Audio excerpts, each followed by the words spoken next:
राजकीय वर्तुळातनं एक खूप मोठी बातमी आहे तामिळनाडूमधली। तामिळनाडूच्या मुख्यमंत्रीपदाचं स्वप्न पाहणाऱ्या शशिकला यांना सुप्रीम कोर्टाने मोठा झटका दिलाय।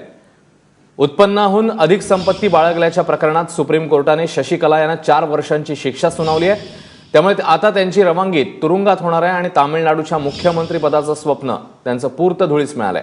प्रशांत कदम आपल्या सोबत आहेत। प्रशांत, एक मोठी बातमी आजच्या दिवसभरातली, एक मोठा निर्णय। नक्कीच अश्विन, खरं तर तामिळनाडूच नव्हे तर एकूण दक्षिण भारताच्या राजकारणामध्ये भूकंप करणारी ही बातमी आहे।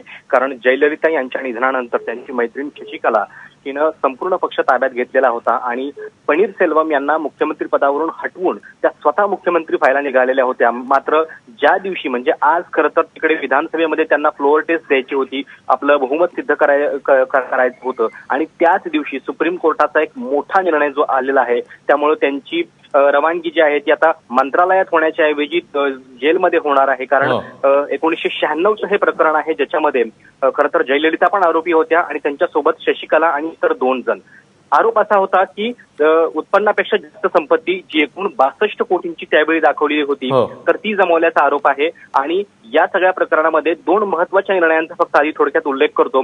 सत्र न्यायालयानं जो निर्णय दिला होता 2014 मध्ये, त्याच्यामध्ये जयललिता आणि शशिकला यांना दोषी ठरवलेलं होतं, 4 वर्षांची शिक्षा आणि 10 कोटींचा दंड। मात्र नंतर हायकोर्टामध्ये जेव्हा हे प्रकरण आलेलं होतं तेव्हा हायकोर्टानं त्यांना पुराव्यांच्या अभावी निर्दोष ठरवलेलं होतं आणि त्याच्यानंतर आज सुप्रीम कोर्टामध्ये काय होणार याकडे सगळ्यांचं लक्ष लागलेलं होतं। अर्थात सुप्रीम कोर्टानं आज जेव्हा ही सगळी केस समोर आली तेव्हा 3 न्यायाधीशांच्या खंडपीठानं अगदी थोडक्यामध्ये सांगितलं की आमच्या म्हणजे काही जजेसचे निकाल जरी वेगळे असले तरी खंडपीठाचा अंतिम निर्णय आहे की सत्र न्यायालयाचा जो निर्णय आहे तो आम्ही आता कायम ठेवत आहोत। म्हणजेच 4 वर्ष तुरुंगवास आणि 10 कोटींची त्यांना दंड जो आहे तो भरावा लागणार आहे। याचा राजकीय परिणाम एक मोठा होणार आहे, तो म्हणजे शशिकला आता पुढच्या 6 वर्षांपर्यंत निवडणूक देखील लढवू शकणार नाहीयेत। कारण नुकताच एक पीपल रिप्रेझेंटेटिव्ह ऍक्ट लोकसभेनं जो संमत केलेला आहे त्याच्यानुसार गुन्हेगारी प्रवृत्तीमध्ये म्हणजे शिक्षा झाल्यानंतर तुम्हाला 6 वर्ष निवडणूक लढवता येत नाहीये।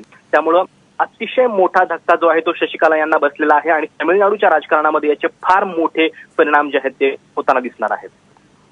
प्रशांत, धन्यवाद या सगळ्या सविस्तर माहितीबद्दल। तेव्हा सध्याची आजच्या दिवसभरातली आणि राजकीय वर्तुळातली एक मोठी बातमी ती म्हणजे शशिकला यांना आता शिक्षा झाली आणि त्यांचं मुख्यमंत्री पदाचं स्वप्न भंगलंय।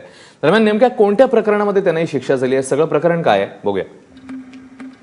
1996 मध्ये जयललिता यांच्या विरोधात बेहिशेबी संपत्तीचा गुन्हा दाखल झालेला होता। या खटल्यामध्ये जयललिता यांच्यासोबत शशिकला यांनाही आरोपी करण्यात आलं। 2014 साली बंगळुरूच्या कोर्टाकडनं शशिकला यांना 4 वर्षांची शिक्षा सुनावण्यात आली।